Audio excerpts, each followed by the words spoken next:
Good afternoon. Today I'm going to interview Penelope Ryder, who is writing and making YouTube videos about PTSD, among other things. And so I wanted to talk with her about that because we don't have any human beings that aren't broken. We're all broken in some way. I agree. And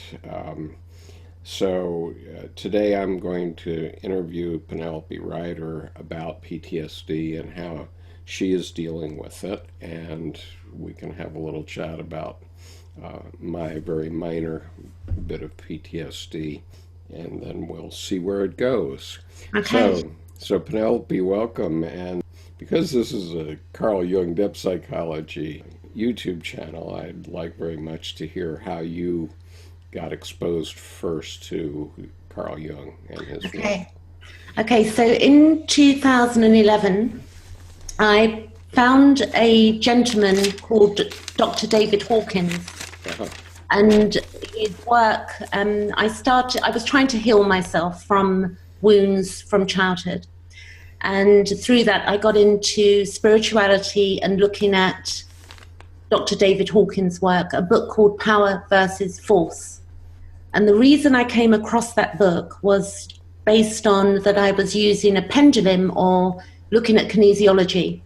And I was using a pendulum, which I don't know if you know what I mean by a pendulum, Skip. It's, Uh, well, I know what a pendulum is, yeah. but I don't know about So it for divination or Okay, anything. so it's dowsing. Instead of using the rods, which people can dowse with, I Hmm. was using a pendulum stroke with. Oh, I see. Okay, yeah, I've seen that kind of dowsing. Yes. So I was asking questions, but the book I bought for that reason, because of the pendulum, it mentioned kinesiology.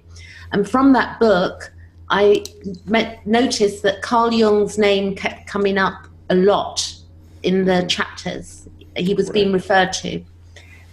For years, I went on to continuing with those books, but eventually I found that spirituality was not really healing me, and that I dug deeper. And I will add that I had a bit of a mini breakdown in 2016 after completing a book called A Course in Miracles. Again, I Mm. was trying to surrender, which I didn't know at the time, complex PTSD.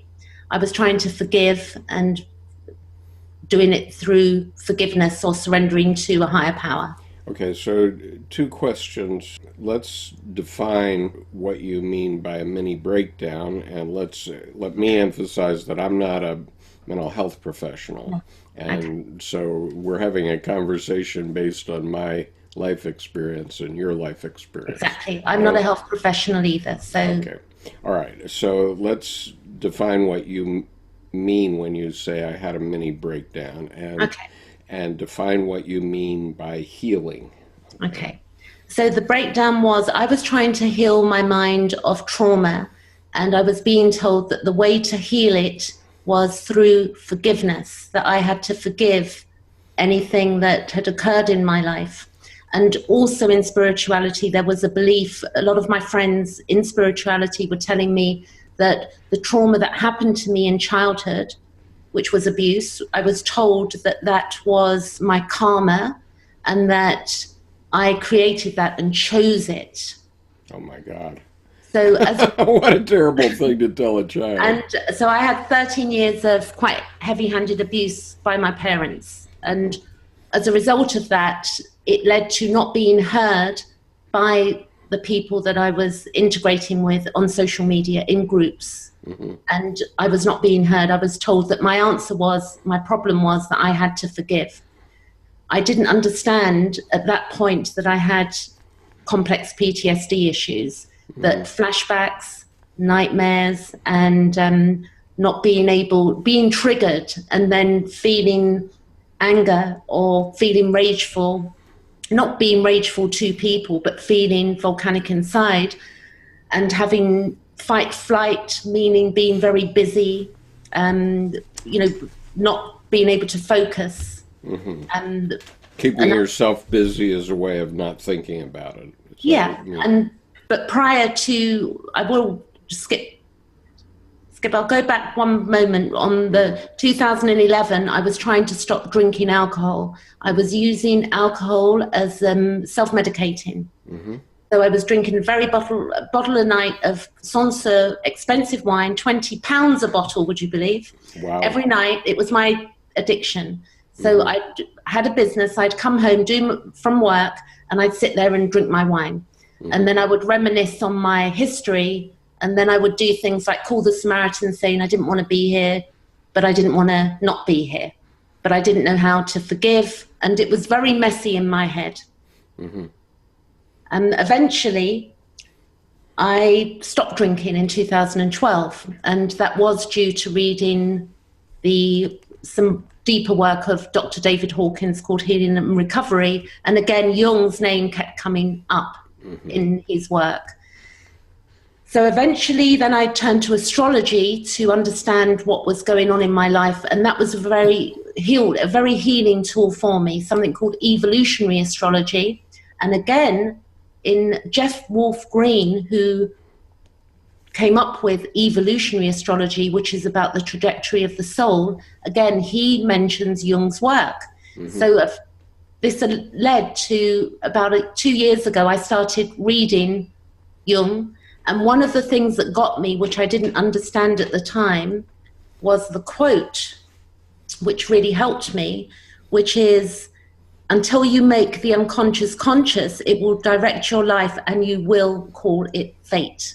Right. So I was having many experiences where things kept happening to me, the same failed relationships, the same unhappiness, being a loner, not feeling at peace, and feeling a lot of feelings that I didn't understand the truth of what was going on. But then I came across a gentleman called Pete Walker, who wrote a book, Complex PTSD from Surviving to Thriving. And I felt, that was 2 years ago, I felt that somebody actually got me. For the first time, I realized what was going on. So I wouldn't label myself. I think this is very important for me, that I wouldn't call complex PTSD a disorder. I would say it is a response to events that have happened to you in your life, and that for that reason, it doesn't mean that there's something wrong with somebody who has it. It's not a disorder, it's something that we react to. So the only way through it is understanding what the triggers are and start to heal the areas in life which are triggering or causing flashbacks, or knowing how to handle flashbacks. Right. So I can go on. Okay, I very much agree with you that PTSD is, well, as you said it, I think you said it better than I did. I think it's being bypassed, and I think a lot of people are being labelled with conditions that they don't have. So right. I think, we're getting a lot of drugs pushed based on something yes. like PTSD. Yes. Okay, so tell me more though about what happened with your Jungian work. That it was more than one quote though. It was more than one quote. So through the archetypes, through learning evolutionary astrology, you're introduced to archetypes. So we're looking at the archetypes of the planets and the houses. It's quite in depth in that astrology is, I would say, it's like reading a piece of music. Every piece of music is different. So every human being born at a particular time, date, and place, the planets fall in the sky at a particular point. It's like a snapshot of your time of birth. Right. And then from there, we have transits. So the moon keeps moving. It takes 28 and a half days to go around a chart. And the sun keeps moving.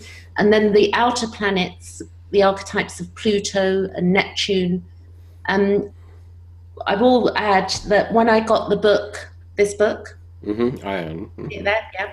I was the beauty in there of talking about the fish, because in astrology, Pisces, the archetype and the ruler, Neptune, the fish and the consciousness, it relates back to Jung and his work on the fish. So it all came together for me, the depths of the subconscious, Uh-huh. what's unseen, and Right. the place that Pisces and Neptune hold in a chart will be the 12th house. So it's the accumulation of the totality of all that we are. Right. And I don't know if the word dissemination is the right word. I might be get that wrong there, but it's the accumulation of the totality. So the unconsciousness of man. Right. Okay. So meanwhile, you are now in some way helping others with based on your experience and based on healing yourself. I expect you don't feel you're entirely healed because, I think it's a lifetime. I think that I'm not shy to really speak on what the issue was, but recently we've had Michael Jackson case brought to light of, yes. and that to me is very healing for the world. That taking place at this time, Hmm. because it's happening all over the world in households and churches, and it's messy, and it's the unconscious now it's coming up to be healed.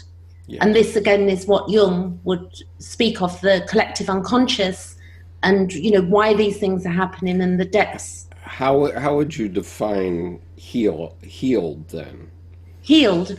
I In don't think. terms of the Michael Jackson Okay, information, I for think I example. would say that the healing is that when something comes to light, it can change the behavior of all of us, and Hmm. that we begin then to treat each other in a different way, and that when we do that, we eliminate the reoccurrence. We can't eliminate in totality Right.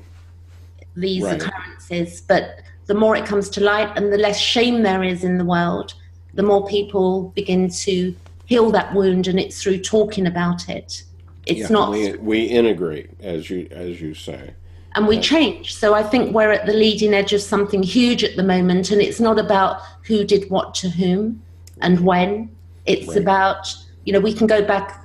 Um, some of my understanding with the evolutionary astrology, the matriarchy, the patriarchy Hmm. are evolving, and Right.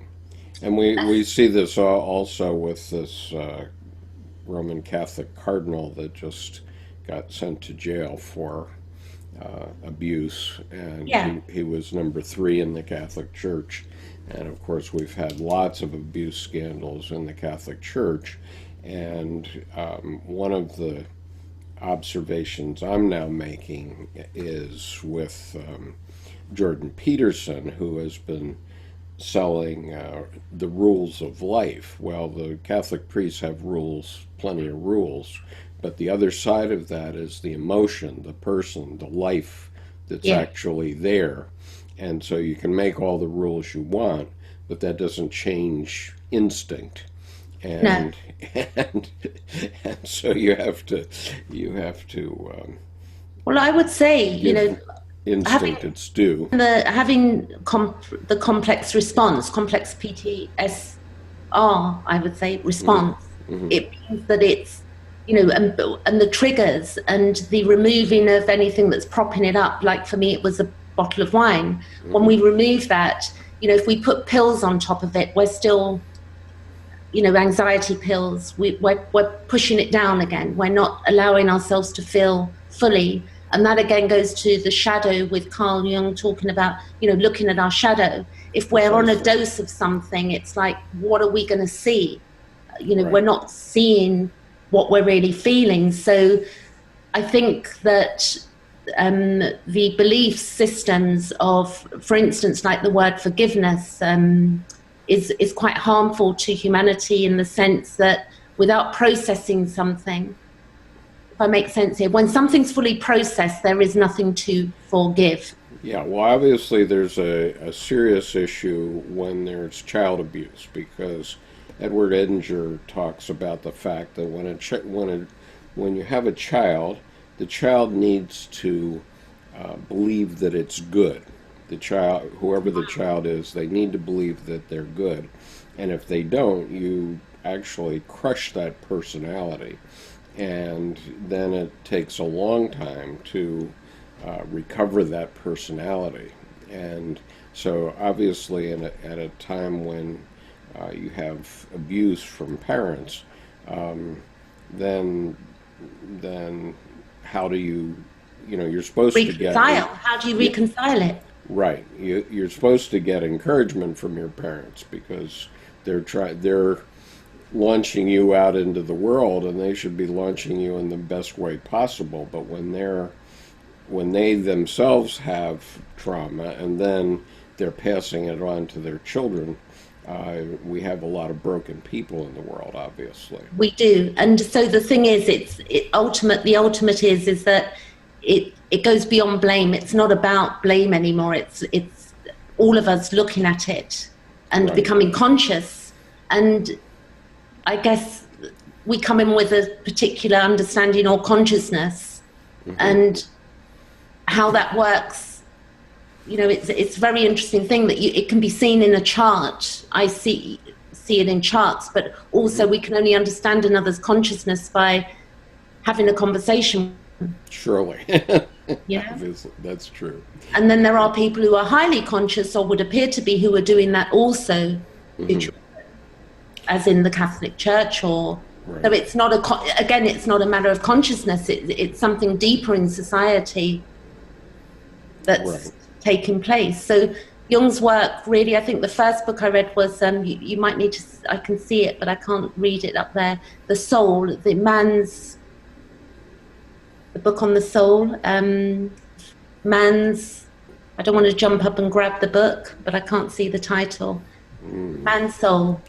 Modern man's search for a soul, or something Oh like yeah, that. and I think that's what we all need to be doing, is looking for the soul in us to see Right. what needs to be integrated.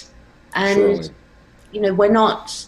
Well, I think we're more than we know, and I know that. I did see the interview with Jung with the BBC, the snip where he says he just, it's not a belief. I know, Yes, absolutely. so I know that I have a soul. Right. It's not a belief. Right. And for that, though, you need a religious experience of some sort. And I don't mean by that a religious experience in the context of a creed per se, what be it Judaism or Catholicism or whatever. You need to have some aha moment that there's something bigger than yourself Yeah. that will hold you together. And this interview is sort of a example of that because in terms of you and me, we were isolated from one another with the Atlantic Ocean in between us, Yeah. and but now we can interact and learn from one another about. Absolutely, and the synchronicity of timings and how things come about. So, And so tell me. Well, first of all, tell me what you're doing with people who you're helping with astrology and or PTSD. well, I think I started looking at the complex PTSD. I was fascinated that I realized that when I could say I'm having a flashback, because prior I just thought that I was, I would ask myself, what's wrong with me? I would have feelings and I didn't understand. And now I can say, I know when I have a flashback, or I know when I'm being triggered. So I think that with people, educating people on that matter, I did speak with Pete Walker, who wrote The Complex PTSD from Surviving to Thriving. Took 2 hours with him, 1 hour at one point last year, and then another hour. He's in San Francisco, and I felt very blessed to have that 2 hours with him, because he did say that the whole thing is in the system of, doctors and going to get help and psychological help. We have the issue that if people don't have the relational skills, then to understand how another person is experiencing something or feeling. Right. For instance, if one could go and see somebody and the answer could be you have to forgive, or you need to do some CBT, cognitive behavioral therapy. But I find that people need to be very aware that there is a grieving process, there's healthy angering. And the grieving and the angering, it's something in society that people don't want to hear, or they don't want to see that part of the humanness of us all. Right. You know, I think that people, when you said you were in, I might be wrong, Vietnam, you said you, Yes. and that you had some PTSD. I don't think these memories just, you know, disappear and go away. They're not something we just let go of. Right. They Well, define yeah. you. Let me. I'll just give an explanation of what mine were, so that you can work with these ideas. But I left Vietnam after 9 months. I left with the First Marine Division as we left Vietnam. I literally checked out of the First Marine Division in Vietnam and checked into the First Marine Division in California, because we moved the flag overnight while I was flying. and so I was literally one of the last guys out. And so I thought I had had a fairly mild experience in Vietnam as compared to other U.S. Marines. And I didn't think I was having any problem with it. And I left on April the 12th, 1971. And so that 4th of July, I never had any thoughts about it after that for the next 3 months. And anyway, I was still a active duty Marine officer. I was training Marines, but for the 4th of July weekend, I went to visit my father-in-law, and he had a boat, and he wanted to go out on the Niagara River above the Niagara Falls to watch the fireworks on the 4th of July. So I'm in this boat, and you know, everything's fine. We're having a nice evening together as family. And when the fireworks started, oh my God, I immediately wanted to jump out of the boat. Wow. I almost jumped out of the boat. It just Wow. hit me so hard. And ever since then, every time we have fireworks, you know, I can watch it on television, but I can't really watch it live anymore. What about hearing them? If you hear them, Well, it's both hearing and smelling the cordite of the explosive okay. that triggers it. And then the other thing that gets me, I happen to live in the town where the U.S. Naval Academy is Wow. located. And so we have a lot of helicopters going by. And so every time a helicopter goes by, that does it too. And you know, I'm right back in Vietnam when I hear a helicopter go by. It's fascinating to hear as well. And I think this is, you know, I think we can't just switch that off. Right. And I never have been able to switch it off. And I left Vietnam, 60 years ago? Wow. Almost 50 years ago, I guess. Wow. And so, but, and I never had a diagnosis of PTSD. I just started to hear about PTSD. And as I say, it's very mild because it's only those two things that set me off. But it really makes me know why dear old dad never talks about the war, right? Because dear old dad went through some traumatic things in the war. Almost certainly, most of us that serve do have such experiences, and then you don't want to relive it, and so you cut that area off in your life. In the case of my father-in-law, who served during World War II, he could never talk about it to his wife and his daughter, my wife. You know, but when I came around and he knew I was a retired Marine, boy, then he could talk about it, because then he knew that I could understand what it was to him. That's interesting. And I think this is what's happening in the community of where there's been abuse, and the numbers are statistically 1 in 3 girls and 1 in 5 boys. So that, you know, if we take 8 billion people on planet Earth, we have a huge issue that needs to be dealt with. And again, even to the point of wars that you're saying, you know, we can't fix the world, but, you know, the thinking behind it and the unconsciousness of not man, but mankind, Right. you know, and you know, what is our trajectory as human beings? And I think when I look at Jung's work and the beauty there, that there's, you know, this work needs to be out there, and that and I'm glad that it's out there, that people are, it's being relived, it's almost being pulled up. But that's what I liked about Jordan Peterson, that he put his lectures up speaking of him, because there's going to be huge amounts of young men that are mainly his followers, a lot of women as well, that will pick up on that. Yourself with your channel is beautiful with the content you've got. I listened to the Red Book the other night that you mentioned, not the Red Book, but the Red Book for Our Time. Oh, yes. I learned a lot from that. And the other thing, that we're at a time where I think YouTube was created in 2005.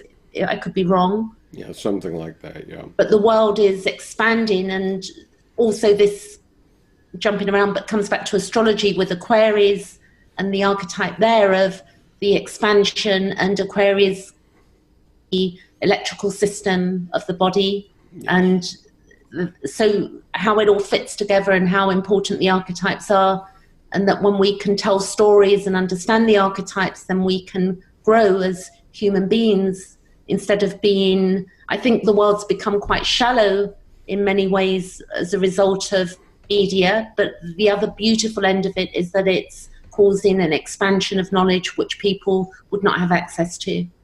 So, double-edged sword. Right, and at the beginning of that book, the Jung's Red Book for Our Time, is this essay by Thomas Arst, which is so powerful. But I used as a thumbnail on that essay, "Our age is seeking a new spring of life. I found one and drank of it, and the water tasted good." Well, that's beautiful. Yeah, he begins his essay with that. This is the book. Okay. Jung's Red Book for Our Time, Searching for Soul Under Postmodern Conditions. The first sentence is, "A specter haunts our world today. Its name is angst." Okay, so what he's saying is we all are worried. We're waiting for something terrible to happen. And it's hard to live your life when you're constantly... On the edge. On the edge. On the edge, constantly expecting something. And, you know, in Vietnam, I didn't realize that I was that tense, but obviously I thought about the possibility that a rocket could land on my head any minute of that period that I was there. And so that's angst, and I certainly had angst when I was there. So, but because I now have sort of self-healed on my PTSD, now at least I know what triggers it, the helicopter and the fireworks. Yeah. And you know, the fireworks I can just avoid, and the helicopters I can't avoid, but then I can say to myself, oh, okay, that's then. And that's it, and that's the important thing, that people taking it away from being a disorder to saying, I'm having a flashback, or that triggers me, and then knowing that we have the right, I think, when I say we, I mean the people that have been through abuse through parents. It's okay to, you know, not being forced into the idea, which is the consensus reality, which says that, or the religious belief that, you know, honor thy mother and father, as an example, can be very dangerous. Alice Miller has written on this. She writes on childhood trauma, and she mentioned that idea that you have a percentage of society that's, you know, in consensus reality, that believe that it's forgiveness, it's the simple thing, And then you've got where people are reliving it and their anxiety and waiting for something to happen. I see myself do it. I do it with sleep. I've got a very specific way that I get myself to go to bed. I'm not, it's not straightforward. I wouldn't call it, it's not comfortable for me, but I know, in knowing what's going on and what's happening, it's like OCD tendencies where you're checking doors or you're looking at things when you don't need to do that.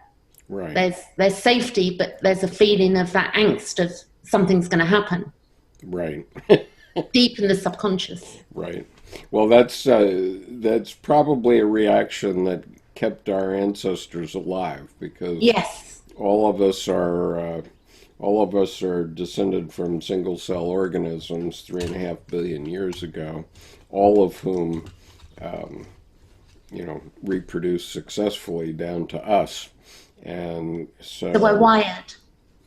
yeah, so we're wired to be defensive. And I'm sure our anthropoid ancestors back in the trees, the mothers were very careful to make sure their babies were safely in the branches before they went to sleep. Yeah, absolutely. Something wonderful, I thought, I don't know if I'm correct in that book, Liz Green, there's a lady called Liz Green. Yes, right. She is an astrologer. Yes. So that was interesting that reference came up as well. And I'm seeing that, looking how healed I've become through evolutionary astrology. And it pleased I don't know how true this is, you might need to put me right on this, but I did read that Jung did look at charts of couples. Oh, yeah. And I don't know how true that is. No, he certainly did. He certainly did. And, we have to understand what these things are, and I hope I don't step on your astrology toes. So I'm open to hearing. But the idea is that by synchronicity, when we say something in a divination procedure, whether it's astrology or tarot or reading tea leaves or coffee grounds or whatever it is, but anytime we have a conversation, even now, okay, even this conversation right now, when I say something, it naturally connects to some things in your unconscious.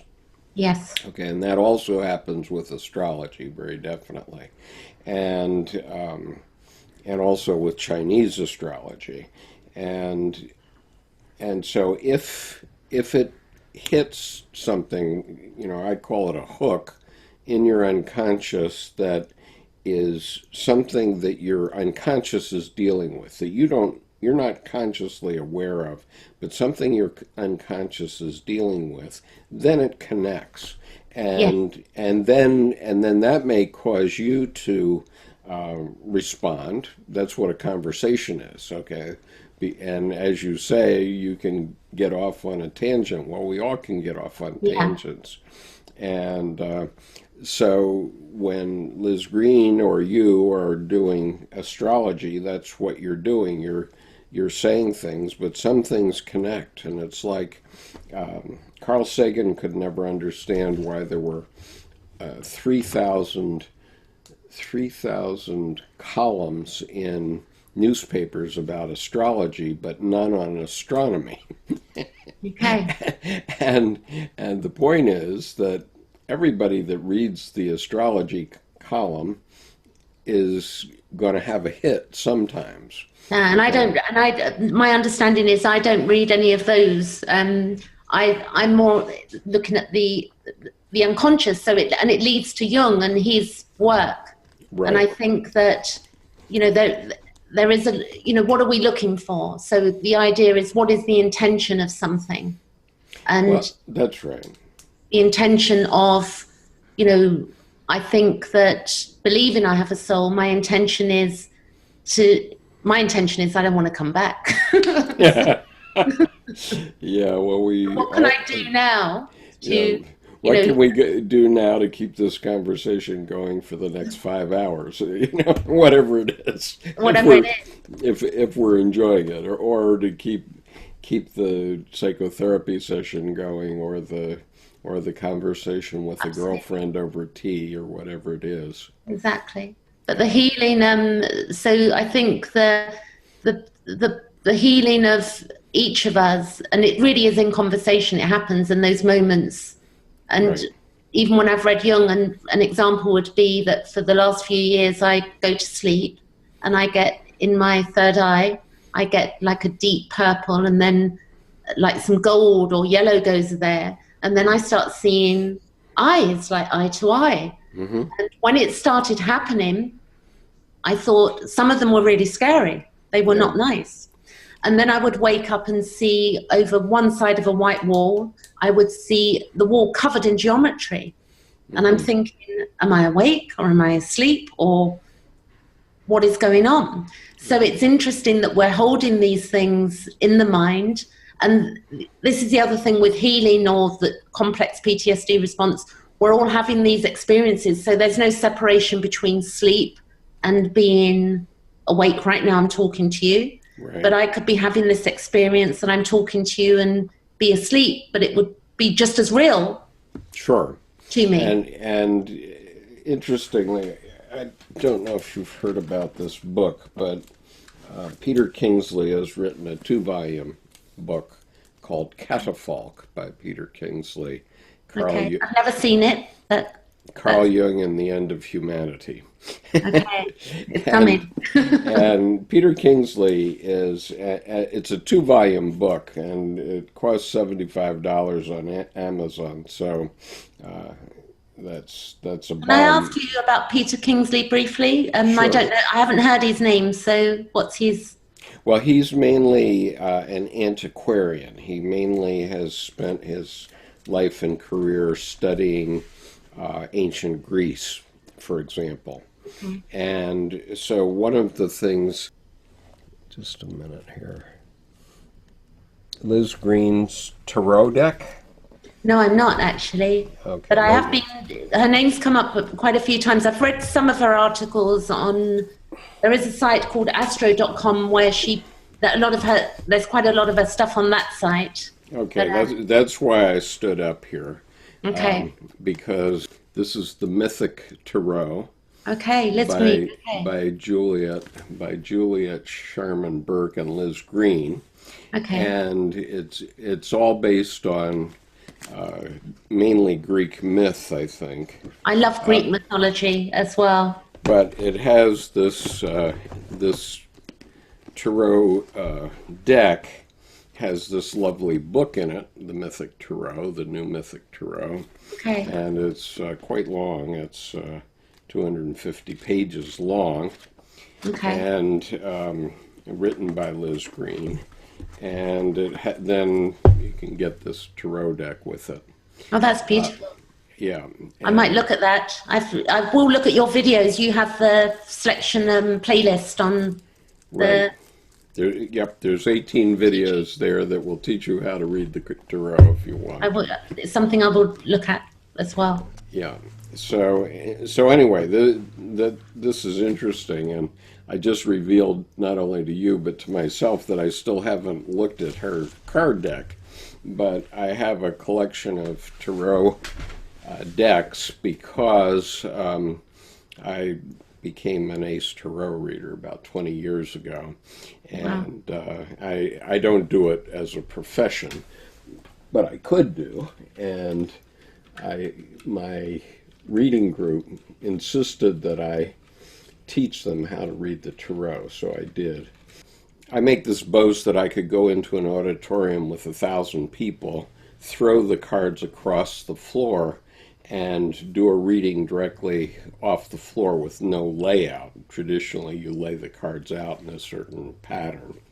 But I know that if I just throw the cards across the floor and then just walk around and do a reading randomly, every person in the room will think I read for them. Yes, and that's fascinating with if I've seen it, which I will be honest, like if if people don't give you the right time of birth with the child, because the birth time is so important to be able to know where what houses the planets fall into, that people can think they're read into being another way than they actually are. They say, yes, that's me. And then I've had it where people say, well, what is your birth time? Have you Hmm. double checked it? Oh, you got it wrong. So it's quite interesting, as you say, that everybody would think it was for them. So I think the important thing is not to. There's a message for all of us in our communication. Surely. And so it is healing. The conversation and having relationships with others is healing. So this is the other Peter Kingsley book that I happen to have right here, In the Dark Places of Wisdom. Okay. And the significance of this book is that basically what he's saying is that the early Greeks and Romans were basically doing psychotherapy in their temples at least 500 years before Christ. Wow. And he proves it through some prodigious scholarship there. Basically what he's saying, you were talking about how you go to sleep and you're in this state that isn't unconscious, but it also isn't awake. And Kingsley calls that state incubation. And he points out in this book, In the Dark Places of Wisdom, that the ancient temples, even going to Ephesus, Turkey, that have fallen into disrepair, but also in Greece and in southern Italy, especially a town called Velia, Velia. Those places had basically places you could lie down, and then the priest would put you into this incubation state, which is actually a kind of it's not meditation per se, but it's basically the state you just described, the state of having the vaulted color, let's say, and then seeing what comes into that space. And that's a healing process, and it's how we can heal ourselves. And what Kingsley is saying in this other book, Catafalque, is that basically, I mean, that was about natural healing based on instinct, right? And what he says is saying, which I have no reason to dispute him, is that Plato and Aristotle tried to put that idea out of people's heads by using rationality. And so they introduced rationality into the West, and Okay. that's driven the way Western people think ever since. And so the problem with that is that you get too much on the rational side, and you don't even think about instinct. You basically suppress instinct, which is what the church did. Okay, and so the church, by celibacy, suppressed instinct of its priests, Fascinating. suppressed instinct of its priests, and what happens is it comes back and bites you. Yeah, and then it brings in the guilt and shame, because if you are not allowed to have your natural instinct and desires, then it would mean that you're going to go about it in a way that nobody can see, Right, and you're going to hide it, right, and that's going to cause a lot of guilt and shame and right. sickness. And so there's a favorite quote of mine of Jung's, which is, too much of the animal distorts civilized man, too much civilization makes sick animals.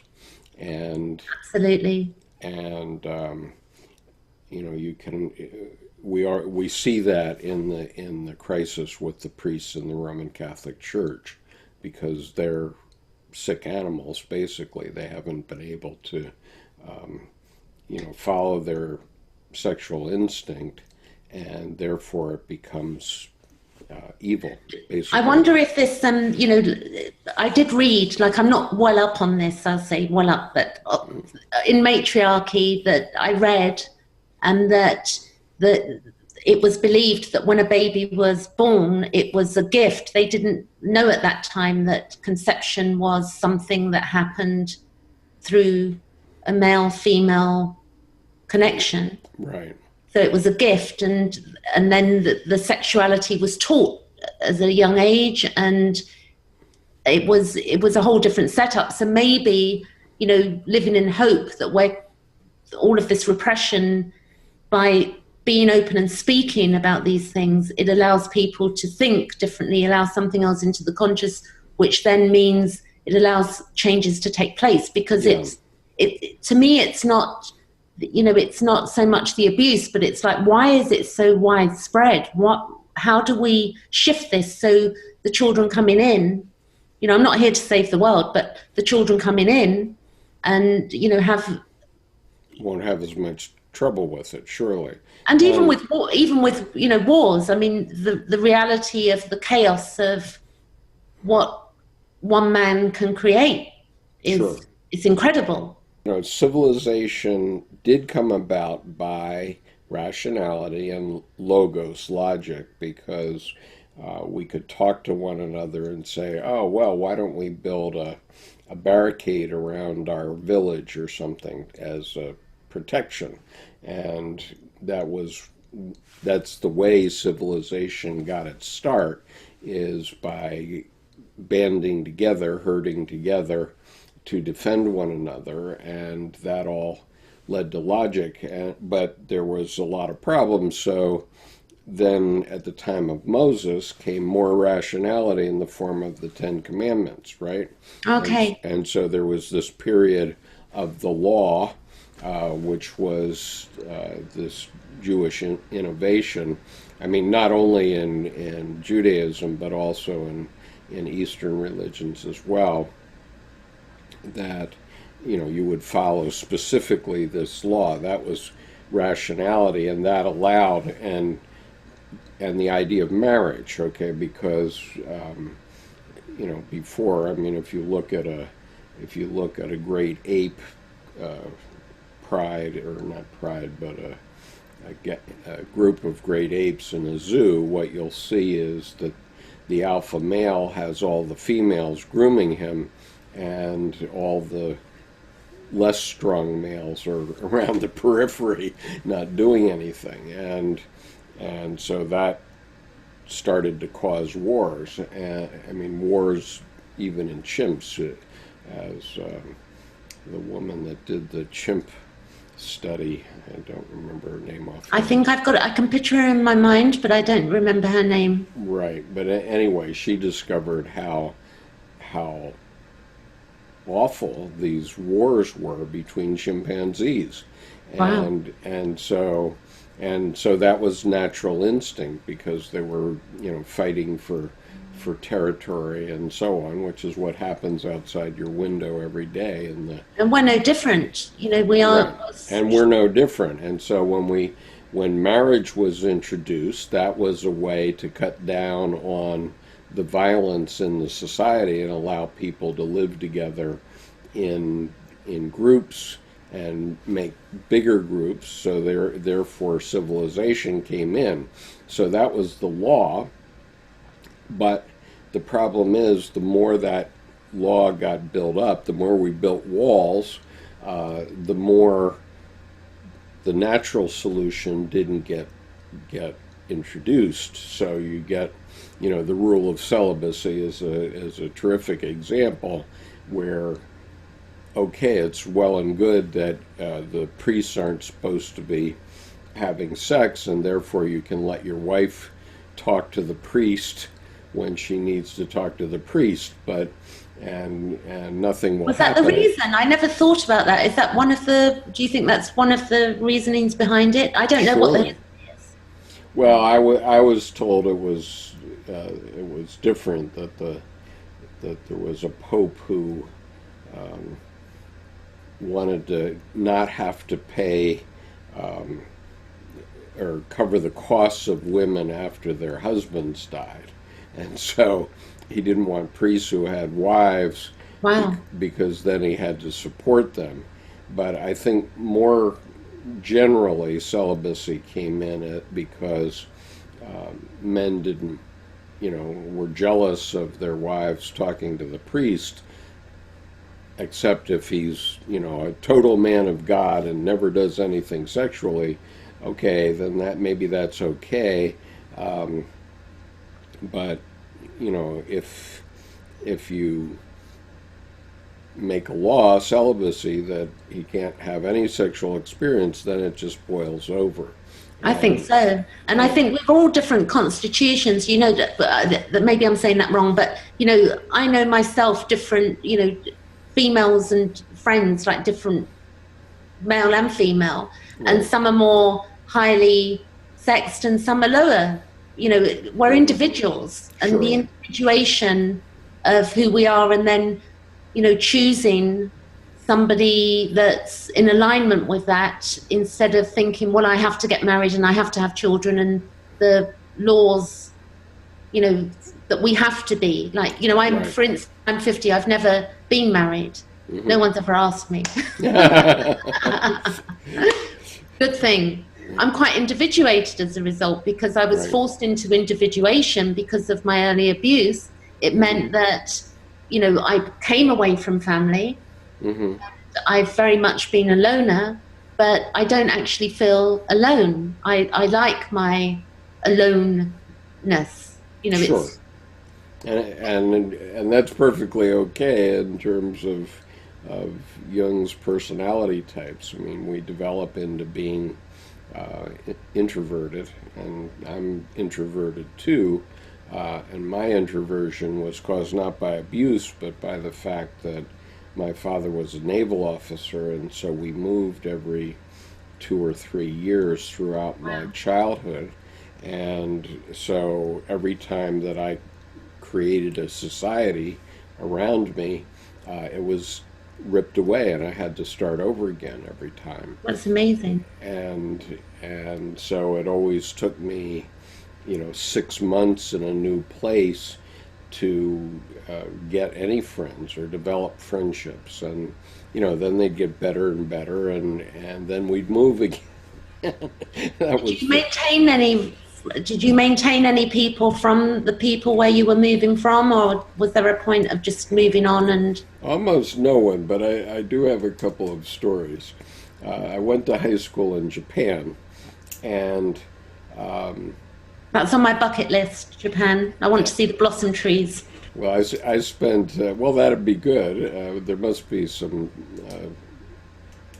sakura in the UK, though. But anyway, in Japan, I lived there a total of 8 years, two different times.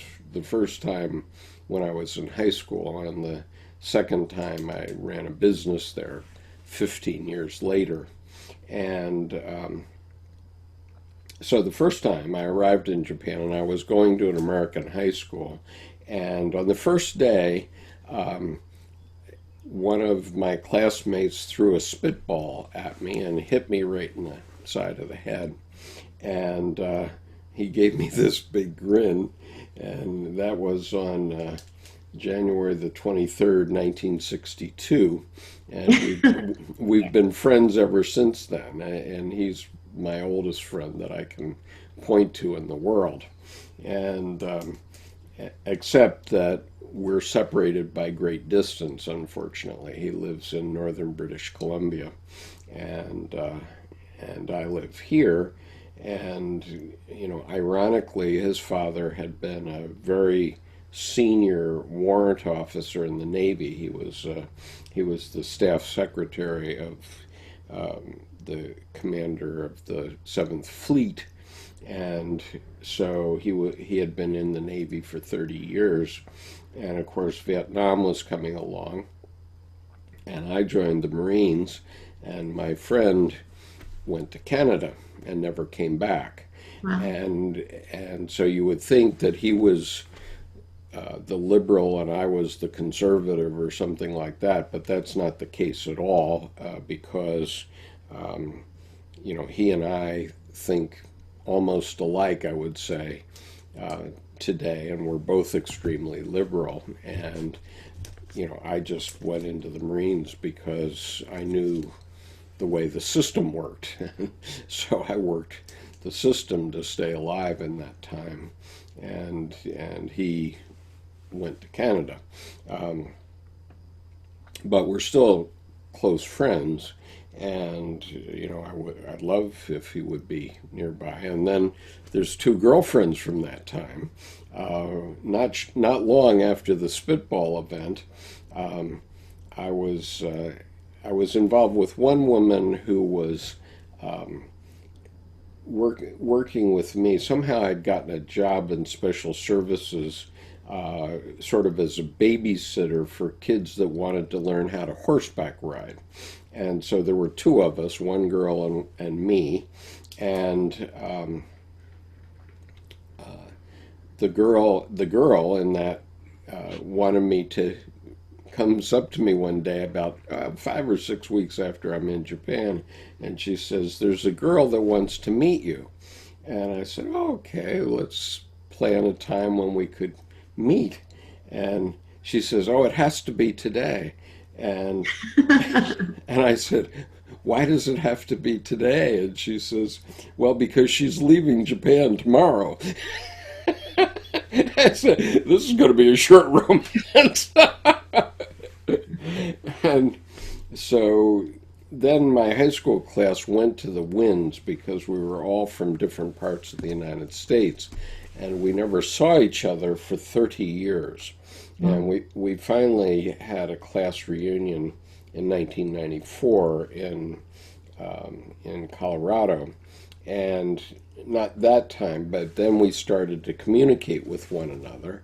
And about 10 years later, I get this email from this woman, and I start talking to her, and I said, years ago I had this experience meeting this woman one time, and so this is like 40 years later, and she says, "Yes, I'm that woman." That's amazing. Did she Right. know that you were you? Did she know you were you when Yes, yes, she did know.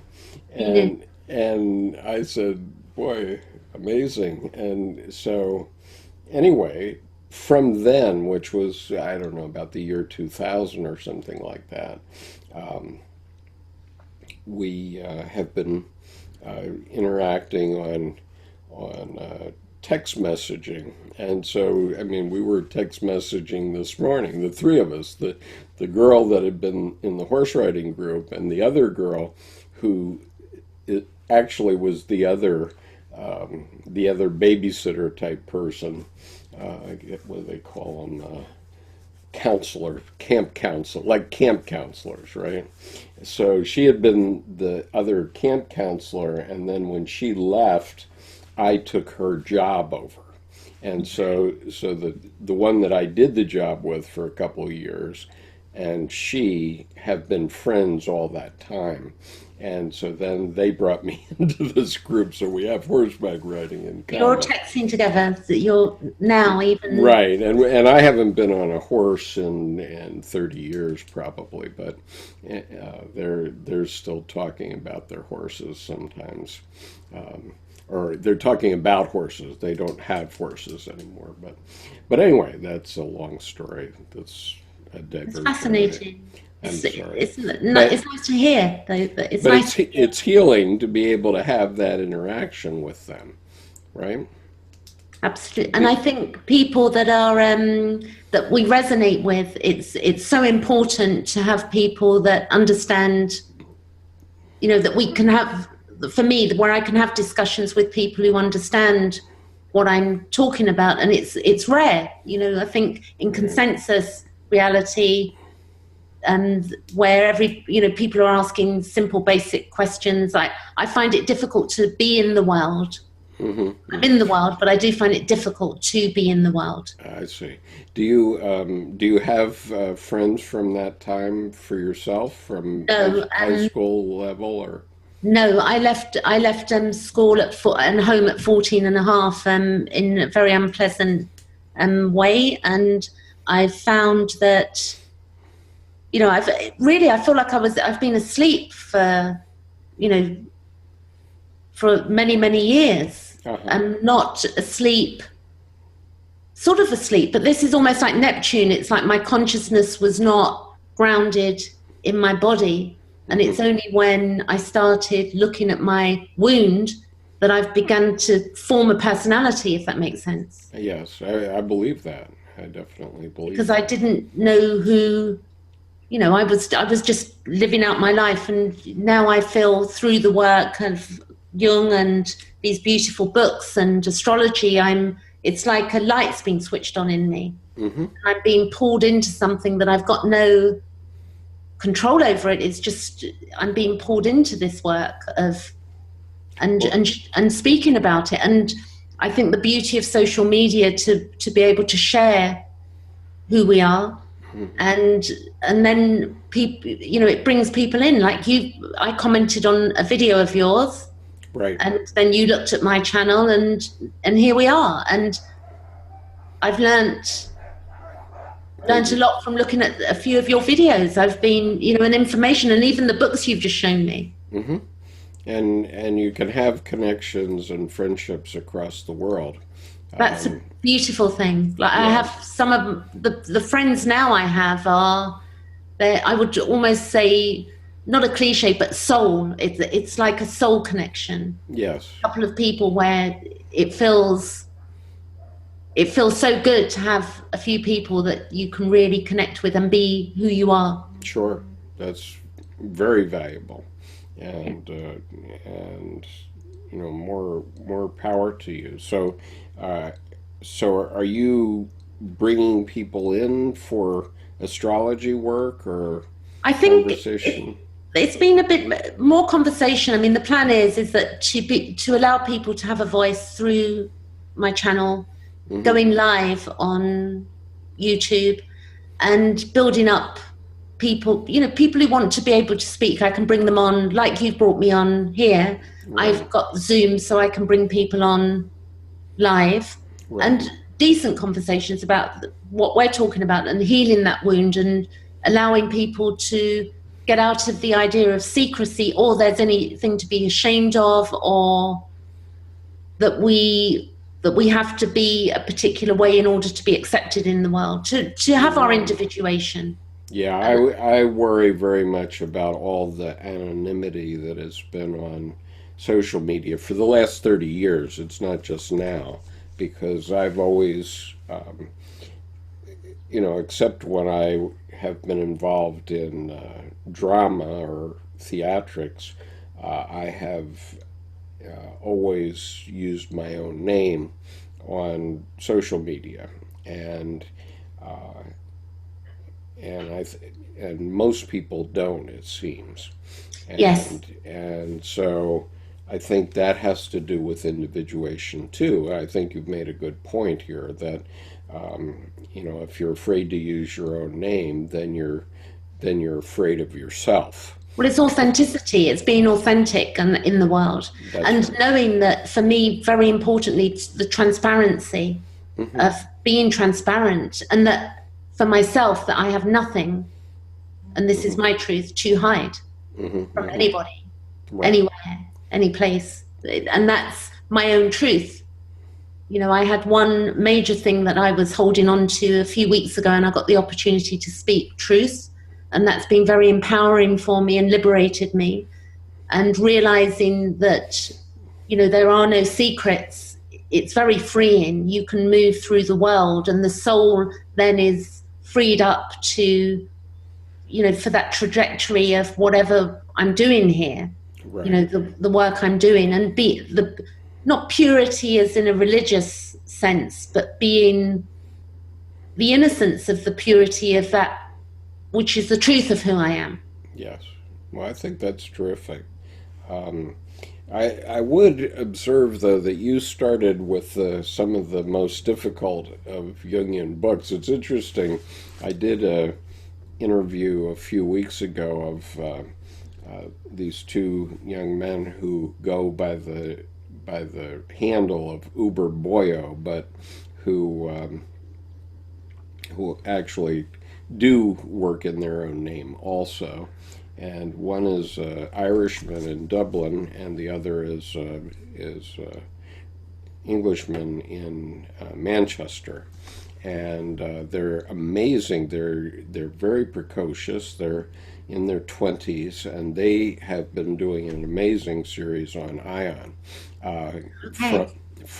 from the point of view of millennials, and it's quite different from my approach because I tend to be an old stodgy last class of the Victorian age type of guy, but I think that they are, you know, they're bringing new life into what they're talking about Carl Jung, and I think that that's tremendous.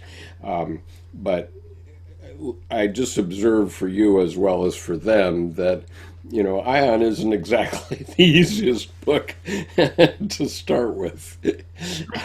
I think I haven't picked it up yet, but I've flipped through a few pages. But the it pleased my heart when I saw the fishes, like Yeah, you know talking about fishes, and yeah, and Jesus. I'm not religious, but I do feel an infinity with the people. Forgive me, the archetype of what Jesus stood for, and one of the most beautiful things that say or I like about what one of the things he said was, don't throw pearl before swine.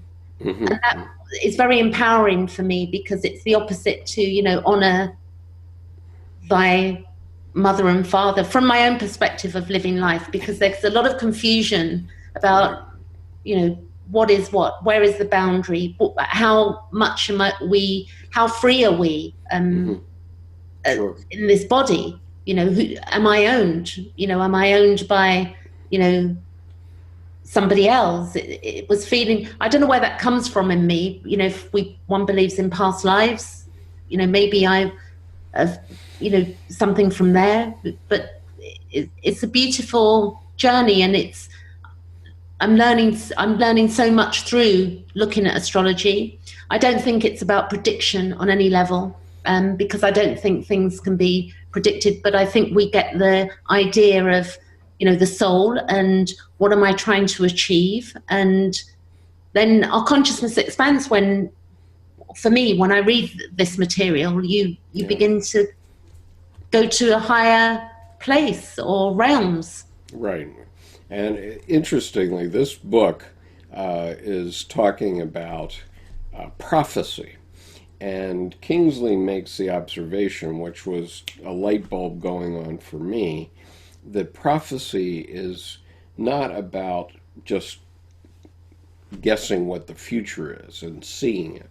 Prophecy is about going back and seeing what has come before, and Cycles.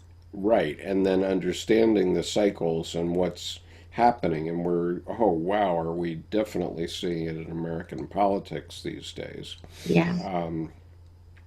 And so, so that's an interesting cut Well, that can on. be seen. Something I did, and I know this is. I don't know with Jung's chart with time of birth, but looking at, for instance, Michael Jackson. Not going deeply there, but looking at his chart, I looked today when he was arrested, or the court case in 2004. Hmm. The archetypes and where they were playing out in his chart, and where, um, when he passed, when he left planet Hmm. Earth, what was going on there. And there just seems to be synchronistic moments of how the planets were communicating to each other at that point in time that would point to the fact that people may not like this, but he came to heal the world. He wrote a song. This is a theory. He Hmm. wrote a song, Heal the World. And through those acts and the fact that he's not here, so it's irrelevant about blame, but it's about this event. The synchronicity of this event is about ultimate is healing the Right. world. That's my Yep. view. Yep. That's Who knows? yep. That's how he's healing the world. Yeah.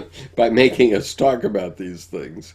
Yeah. And he was truly the man who fell to earth, right? Yeah.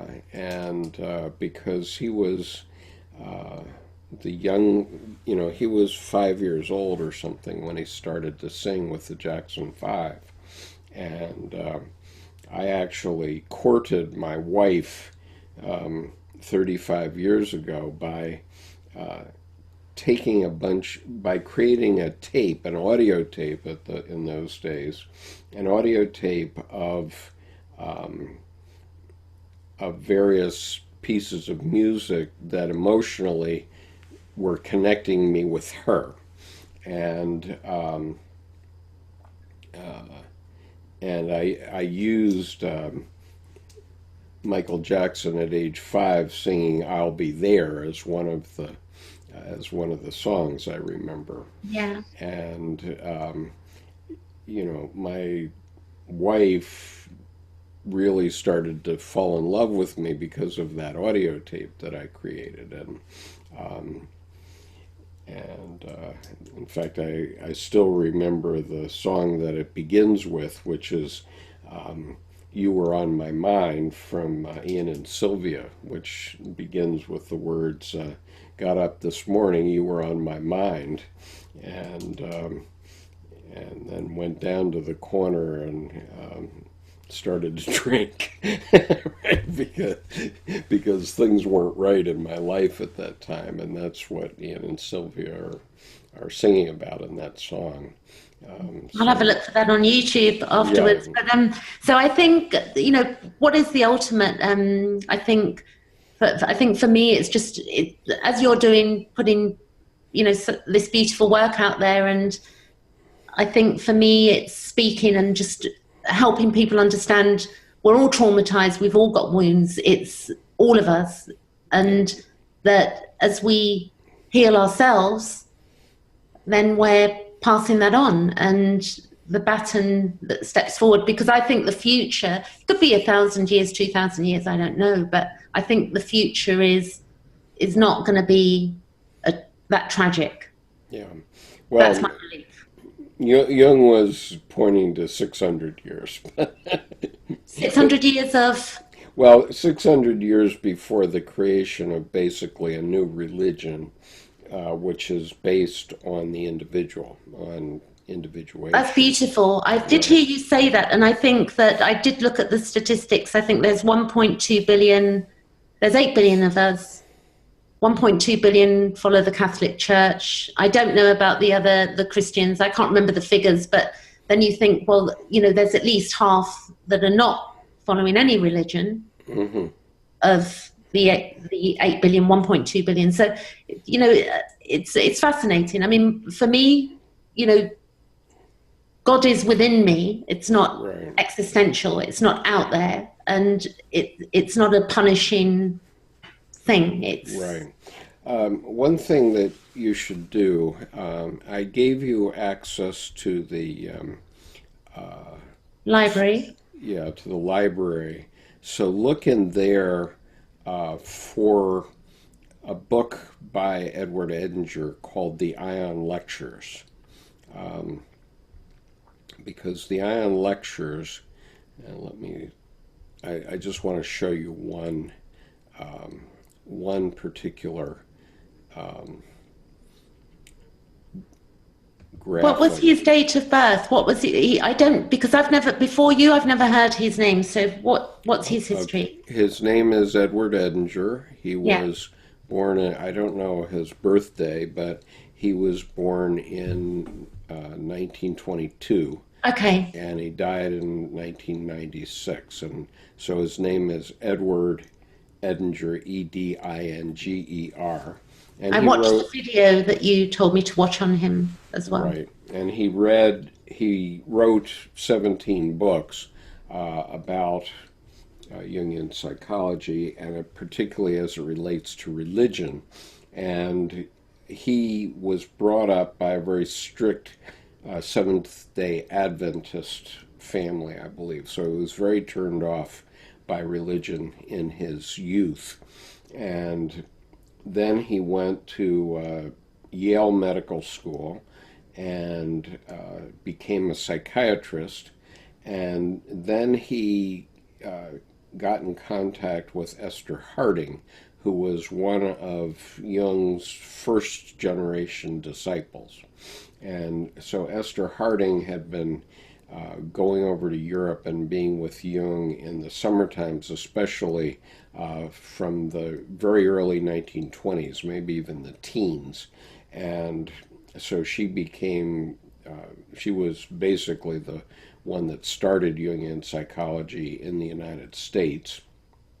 And she wrote a book in 1949 called Psychic Energy. But anyway, she and Edinger founded the C.G. Jung Institute and Foundation in New York City. So they were the progenitors. But I want to show you this one graphic that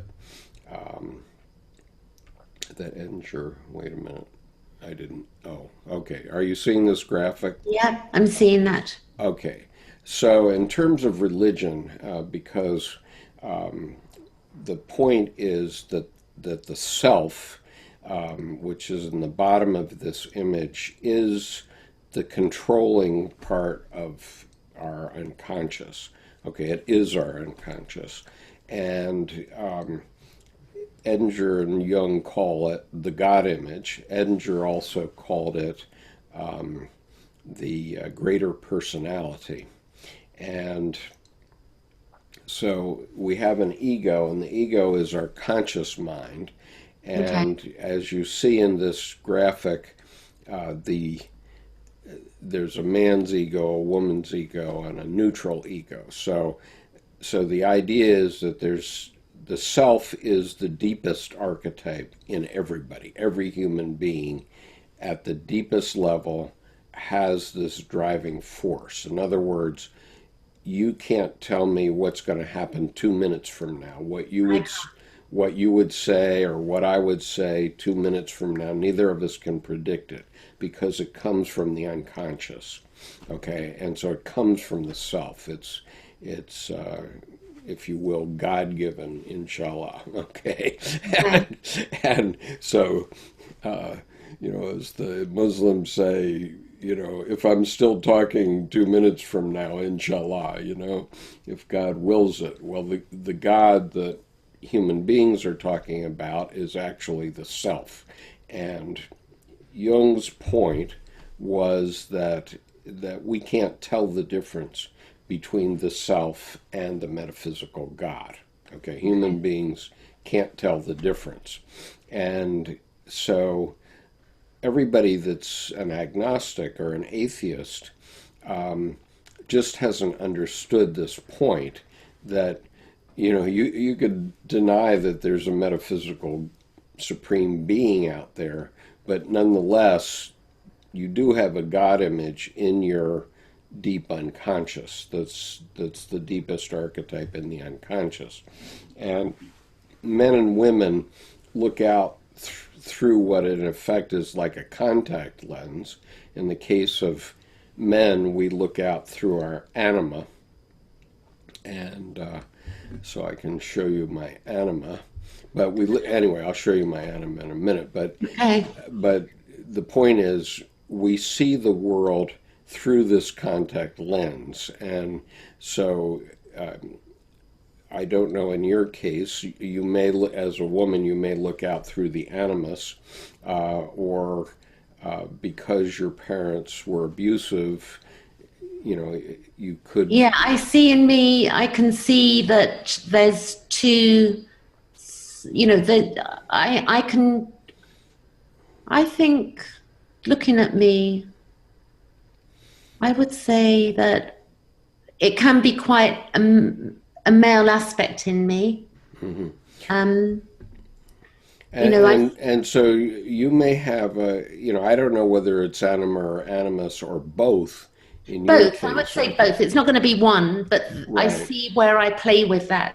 What's very interesting you said about in evolutionary astrology, the moon is that lens. The moon right, is the okay, lens all of right. the Same emotion. idea. So, and that lens is that's the ego and its mother. It's our security. Right. So here's my anima, um, very clearly. Okay, this is my mother at age 18, Wow. and I was actually born 2 years after this photo was taken, and I That's recognize incredible. her. That's a photo. Yes, and I recognize um, her as my anima because every time in my life when I meet women, if I see a woman who has long dark hair, uh, like my mother has in this picture, it immediately said, my anima says, that's the woman for you. Okay. And so this is instinct. And so fortunately, Yeah. like my PTSD, it's an archetype that I happen to know. And I say, hello, Adam. I hear you, but I have a wife. Type Exactly, thing. and that's the beauty of being able to objectify. So, what I would say is, with them again, with Jung's work, and for me, evolutionary astrology, it allowed me to objectify my own life and stop being right in the middle of it and just acting out and reacting and reaction. So now I have something to, and probably the same with the tarot. I would say that you're talking of that it gives you a chance to objectify something, Right. So let something me conscious. give you a couple of Edinger lectures which I transcribed. I'm going to give you the links to them on the chat here, Okay. which you will be able to Do I need to write read them them. down now? Because No, I'm no, the links are going to be on this chat. Can you see the chat? not, I No, can see the chat, but I can't see. I've just opened the no, chat. I haven't given you anything yet, apparently. Wait a minute. I'm waiting. My computer is operating slowly. I do have. Mercury is retrograde. The planet of communication is not doing what it normally does. Oh, is that right? Yep, that's right. Okay. 2 more weeks to go. All right. Well, hopefully communication will get better. Okay. All right. So there it is. Unfortunately, I gave it to you twice, but That's anyway, okay. there. So that's the. Will this record on? This is recording that. Yes, and so um, when I give you the Copy. video, when I send it to you on Dropbox, it'll be a separate Dropbox for just you and me. Okay. Um, when um, when I give you that video, you will have this chat with Okay. it. It'll be a separate file, but you'll see that you'll be able to look at it. Okay, so I gave you three Edinger uh, lectures, which are excellent for putting you right in the midst of Jungian psychology. Okay, Fantastic. and so the one which is encounters with a greater personality, and unfortunately I give it to you twice there, but anyway, that one is is about this self and the God image, which they also call the greater personality, and it's related to um, that image that I sent you, and I like that image. That's a really beautiful image that right, you showed me. and that image is in Edinger's the Ion Lectures, and so that's where you can find it. Okay, Okay. So and Edinger in that is referring to the book of. right, and well, these three are actually going to take you to my transcripts of these Edinger lectures. Okay, Okay. and by the way, one of them has a broken link to the video in it, and this is the link to that video. Uh, this is an abbreviated one. The original one, which I transcribed, got taken down on Okay. YouTube for some reason, but somebody else had gotten the main part of it, And so that's the video. That's the link. That last link is the link to his last thing. But what Edinger is talking about there is that he was asked by Lawrence Yaffe, who was the son of Aniela Yaffe, who wrote Memories, Dreams, Reflections. I've listened to that on Audible, but I've not read it, but I've listened to it twice. Oh, good. Okay, so the woman that did the editing of that, her name was Aniela Yaffe, and her son Lawrence became a Jungian analyst in Berkeley, and so he was interviewing Edinger for this video, the last one there, and he asked the question, what does what does Jung's work have to do with religion? And it's very interesting to see how he reacts to that, because he's very thoughtful for a moment, and then he says everything, everything. And he says it twice just that way. And and then he explains himself and why it is, and why, and really talking about this self as being the source of all religions, okay? And so, and basically what Jung said in his answer to Job, which I read entirely on the YouTube channel, so if you want to listen to it, you could do that. But he, he says that every religious statement of whatever kind is a statement of the psyche. It's not a statement of the physical world. And that's a pretty profound idea. That's another epiphany that I had, like when I saw the video, and he says, I don't have no need to believe I know. And this is what he knew, basically, that religion isn't about the physical world. So when a religious figure is trying to sell you on the Bible being 100% true, actually it is. But it's mostly true. It may be, to a certain extent, a book of history, but the special events that occur in the Bible, the miracles, are psychic events. And so for example, the virgin birth is a psychic event. It's not a physical event. Okay, and the miracle is what I'm thinking is that from my feeling, there is no separation from our psychic events and what we consider to be real. Well, psychic events are real. Yeah. and so that's what Jung says. That's what I'm trying to, yeah. So it's like where I go in my mind, I find it very easy. Like I could sit here and I could go out to space and be amongst visualizing out there in this connection. I feel that in me, that I'm out there. Like there is no separation. Well, there is no separation, and that's the significant point, that it is real, Yeah. right?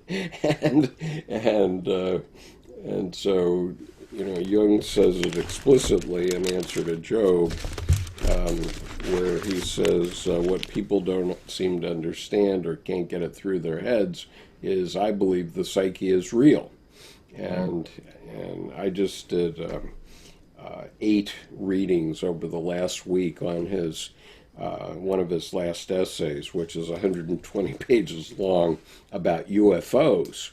And he talks about UFOs entirely from the point of view of the psyche.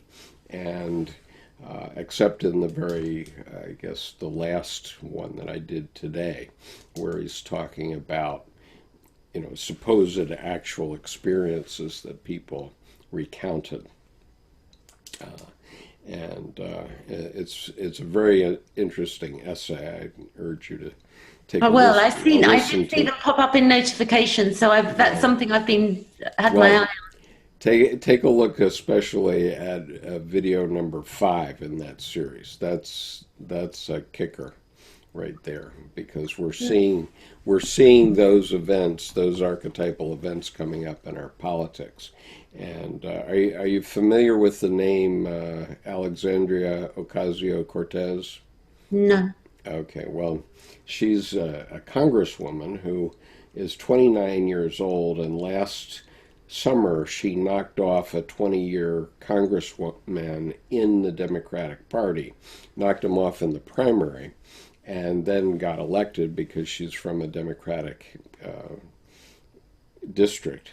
And suddenly she's been thrust into the primacy of everything that people are talking about. So last weekend she was at the South by Southwest conference out in the southwest of the U.S. I'm not sure where it was, probably Albuquerque or somewhere. And more people came to hear her speak than any of the presidential candidates. That's fascinating. I might, you know what I may do? Take her name, and if I can get a birth time, just to see archetypally and the transits, what's going on for her. That Okay, would be well, fascinating. you should be able to find it. Let me write her name in the chat here. Yeah, because it would be without date of birth, but there can be ideas. So that I'm looking, that would be good too, because I learn myself, Right, and then I've got something to back up what I right. think and explain to people. So that would So, be a good one. so what she represents is an archetype, the anima archetype, and she emerges from the collective unconscious, not because of she, the physical girl, is anything different than any other young woman, but because everybody is looking for something. Okay, this is a hook that's in all our psyches. Okay, this is the synchronicity part where we were all looking for something, and all of a sudden she appears. The GOP, the Republicans, start to attack her immediately, and the Democrats are pushing her up, and she's doing a great job in Congress.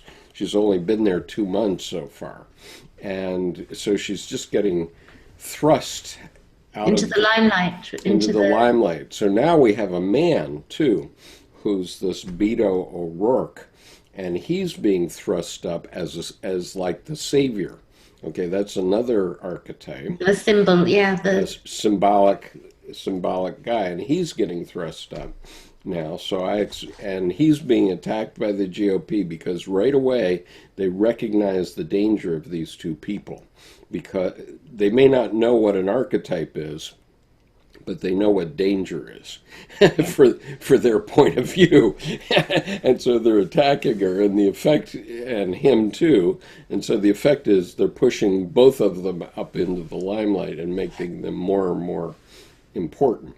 absolutely. And that's how it's interesting how that happens. You know, I've seen it with Jordan Peterson. When people are complaining about him, that actually is pushing him further up into the Absolutely. limelight. So Absolutely. fascinating. Remember what Mark Twain said, I don't care what you say about me as long as you spell my name right. That's a good one, and I have seen that. So I do think so. But that's good. So I've got clearly some reading to do on this, Yep. and the Well, Pluto. So I, the types of Pluto. This looks like a scary book. aha. This Yeah, is all that does about, look like a scary book. but it's all But about the subconscious. as you're reading Ion now, get yourself a copy or download a copy of the Ion lectures and I will. read them side by side, because that will help you And you've got understand. that on you sent me in the link, which I can go back to. Right. So, Okay, that's okay. good. All right. So I will send you this video sometime, or I'll create this Dropbox by tomorrow morning. That's fine. And, because what happens here, as you know, is that Zoom has to crunch this video into a usable Zip or form. or And format. Yeah, I get you. When I come, but when I do my videos, I do the same thing. So right, could you put on the chat here anything that you would like to have in terms of people if they wanted to contact you? I One think thing. just I think my email is probably the best thing. Let's see. It's Okay. asking me to remind me later. So if I chat, so I'll just put my email there, which is the best way. And I'm on Facebook where I write quite openly, Okay. speaking whatever truth. So, I can be followed there, but I've put Right. in my email for now, And right? you're on, so it's Penelope Ryder at gmail.com, At correct? Outlook. At Outlook. Outlook. Outlook. Outlook.com. That's right. Have I spelt that correctly? Um, Penelope Ryder, I'm asking you, outlook.com. Have I spelt that I, correctly? Yes, I have. I'm not. Penelope Ryder at outlook.com. So anybody, wants to ask any questions for me, and then I can point people to my social media. Right. And you're living in London, is that I'm in London, the United Kingdom. right? I don't know what's united about it at the moment, but Okay. And I'm in and London. and your YouTube channel is Penelope Ryder, is that correct? It is. So if Okay. people put in my name, I'm just going to come up. Okay. Transparency there, as All in the right. name. When I upload this to YouTube, I will put those contacts in the description Okay, for that was this good, interview. and we'll see where this. Yeah, that was a good conversation.